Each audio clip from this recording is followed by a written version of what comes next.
Welcome back خواتین و حضرات. اب میں حاضر ہوں اپنے پروگرام میں. اچھا مہر صاحبہ، میں بتا رہا تھا اپنے ناظرین کو اور آپ نے بھی بتایا کہ آپ یہاں سے انٹر کر کے گئی تھیں. انٹر کرنے کے بعد جب آپ لندن پہنچیں تو آگے فردر کیا کوالیفیکیشن آپ نے حاصل کی؟ دیکھیں، جب یہاں سے گئی تو مجھے تو راستے ہی نہیں پتہ تھے، اور زندگی کی اسٹرگل میری شروع ہوئی تھی کہ میں نے بتایا تھا نا کہ گھر لیا فلان یہ وہ بچے ہوئے. تو بچوں کے ہونے کے بعد جب میرا لاسٹ بچہ ہوا تو پھر دین آئی ڈیسائیڈڈ کہ مجھے کچھ کرنا چاہیے. تو پھر میں نے وہاں پہ فردر ایجوکیشن لی، ڈفرینٹ کورسز کیے، اینڈ تھرو اٹ میں نے جو ہے بچوں کو اردو پڑھانا شروع کیا اپنے گھر سے، کیونکہ میں سمجھتی تھی کہ بچوں کو اپنی لینگویج کا پتہ ہونا چاہیے کہ یہ آپ کا کلچر، آپ کی لینگویج آپ کی نشانی ہوتی ہے نا، تو اس کے بغیر تو یہ ٹوٹلی لاس. سو اس طرح پھر میں نے پبلک لائف میں انٹر کیا کہ بچوں کو اردو پڑھانا شروع کیا. پھر وہاں سے جب میرا گھر بھر گیا تو پھر میں نے لوکل کونسل میں اپروچ کیا کہ بھئی ہمیں جگہ دیں جہاں ہم پڑھا سکیں. تو ایٹ دیٹ ٹائم ان کو یہ نہیں پتہ تھا کہ اردو بھی کوئی لینگویج ہے. تو ڈائریکٹر کہتے ہیں مجھ سے، چیف ایجوکیشن آفیسر، کہ اردو واٹ اردو. تو میں نے ان کو بتایا کہ جی یہ اردو بھی ایک لینگویج ہے ہماری، اور جو میں پڑھا رہی ہوں اس وقت گھر بھر چکا ہے.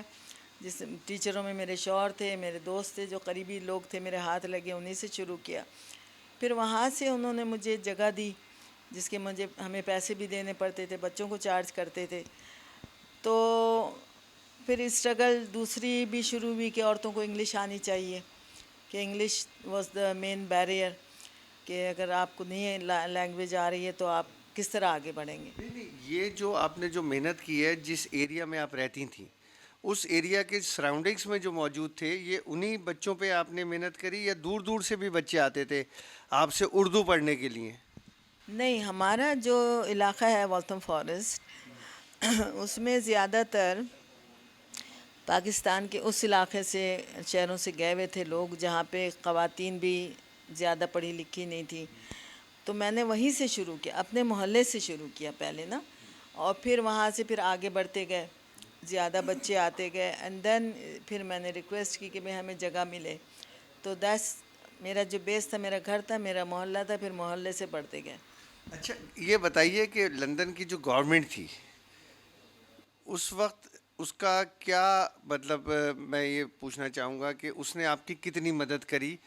کیونکہ لاموالا آپ لندن کی شہری نہیں تھیں اس وقت تک نا، آپ تو پاکستان سے گئی تھیں. پھر آپ نے وہاں اردو کو فروغ دینے کی کوشش کی، بقول آپ کے کہ جی وہاں پر انہیں پتہ ہی نہیں تھا کہ اردو بھی کوئی لینگویج ہے، یونیورس کے اندر کوئی اردو بھی ایک لینگویج ہے. تو آپ نے انہیں بتایا کہ ہاں جی اردو ایک لینگویج ہے. تو اب اس اردو پہ جو آپ نے فوکس کیا، اس کے بعد وہاں کی گورنمنٹ نے جو آپ کو رسپونڈ کیا تھا، کیا وہ بڑا پازیٹیو تھا؟ نہیں، شروع میں تو اسٹرگل تھی، کیونکہ آبویسلی لینگویج کو ان کو پتہ نہیں تھا. پھر میں ڈیمانڈ کر رہی تھی کہ ہمیں فری اسکول پریمیسز دیں، ہم رینٹ نہیں دے سکتے. تو انہوں نے وہ نہیں دیا. پھر بعد میں جب سوشل سروسز والے انوالو ہوئے، انہوں نے ہمیں ہال دیا، اس کا بھی ہمیں رینٹ دینا پڑتا تھا. تو اسی طرح جب میں نے انگلش عورتوں کو پڑھانے کے لیے اسٹرگل کی تو ان کے شوہر دے ڈنٹ لائک اٹ، کہ بھئی یہ ہماری عورتوں کو ایجوکیٹ کر رہی ہیں، یہ خود چلی جائیں گی، یہ بھاگ جائیں گی، یہ اپنا کام خود کر لیں گی، they will not depend on their husband یا باپ یا بھائی. تو اس وقت مجھے بڑا ریزنٹ کیا ہمارے بھائیوں نے کہ یہ آئی ہیں ہماری عورتوں کو انگلش سکھا رہی ہیں، یہ کر رہی ہیں، وہ کر رہی ہیں. تو دیٹس ہاؤ آئی پروگریس. تو اس کے بعد جب میرا کام بڑھتا گیا تو میرا کونسل کے آفیسر سے تعلق بڑھتے گئے کہ بھئی یہ چیز چاہیے، یہ چیز چاہیے. تو پھر میں نے، کسی نے مجھے ایڈوائز کی کہ آپ پارٹی جوائن کریں. اچھا کون سی پارٹی جوائن کی تھی آپ نے؟ وہ جی میرے شوہر لیبر پارٹی کو سپورٹ کرتے تھے. تو ان کے کہنے پہ میں نے لیبر پارٹی جوائن کی، اور چونکہ he was voting for them, تو ہم بھی وہی ووٹ کرتے تھے، بھئی جا کے لیبر کے آگے کراس لگا کے آ جاؤ. اچھا یہ بتائیے کہ آپ کے شوہر کو اور آپ کو مطلب شہریت جو تھی وہاں کی سٹیزن شپ، وہ کتنے عرصے کے بعد ملی؟ اس زمانے میں تو بہت آسان تھی، یہ تو گئے بھی تھے واچر پہ. تو جب یہ شادی کرنے آئے تھے تو ہی واز برٹش سٹیزن. اچھا آپ کو جانے کے بعد کتنے دن لگے یہ شہریت لینے میں؟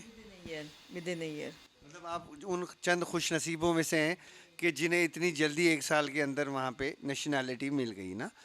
اچھا اب آگے کی طرف چلتے ہیں تھوڑا سا نا، کہ وہاں جب آپ نے لیبر پارٹی جوائن کری تو یقیناً اس کے سامنے ایک بہت بڑی جماعت تھی. وہاں پہ بھی آپ دیکھیں نا ایک رولنگ پارٹی تھی.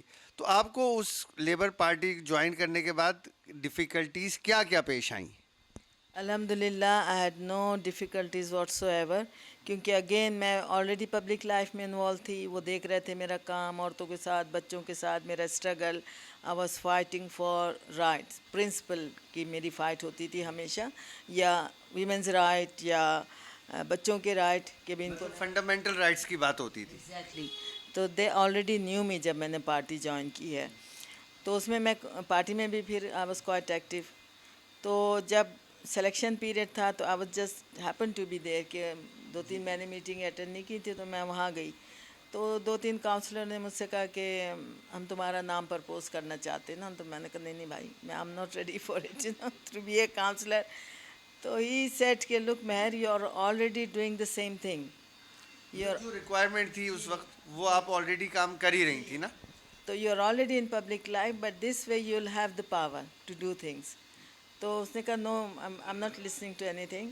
سو he proposed my name. I was selected, کیونکہ پہلے سلیکشن ہوتا ہے پھر الیکشن ہوتا ہے.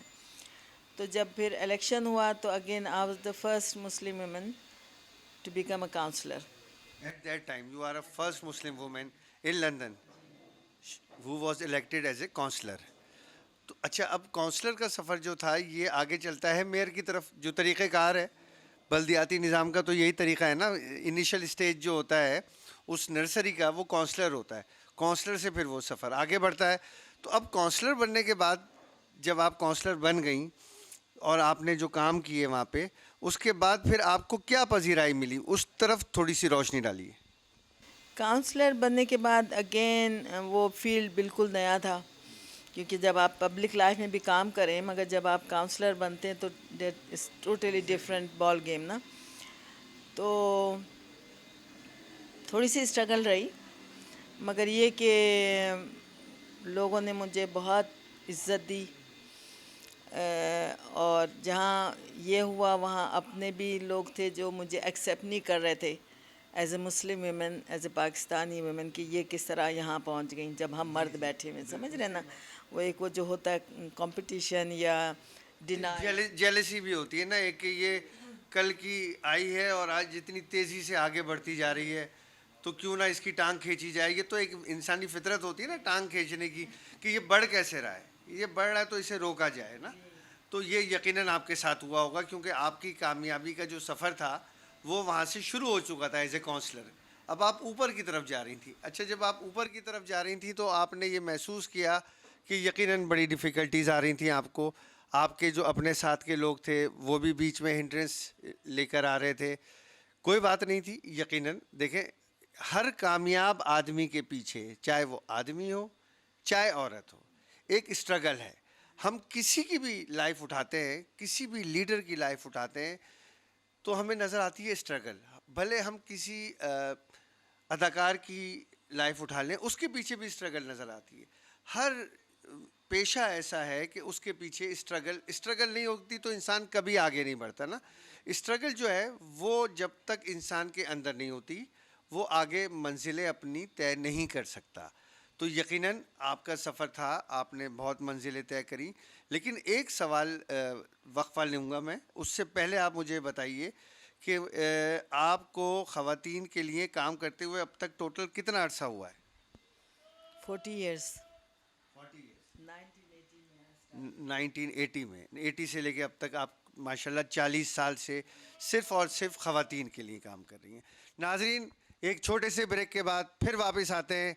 Stay with me.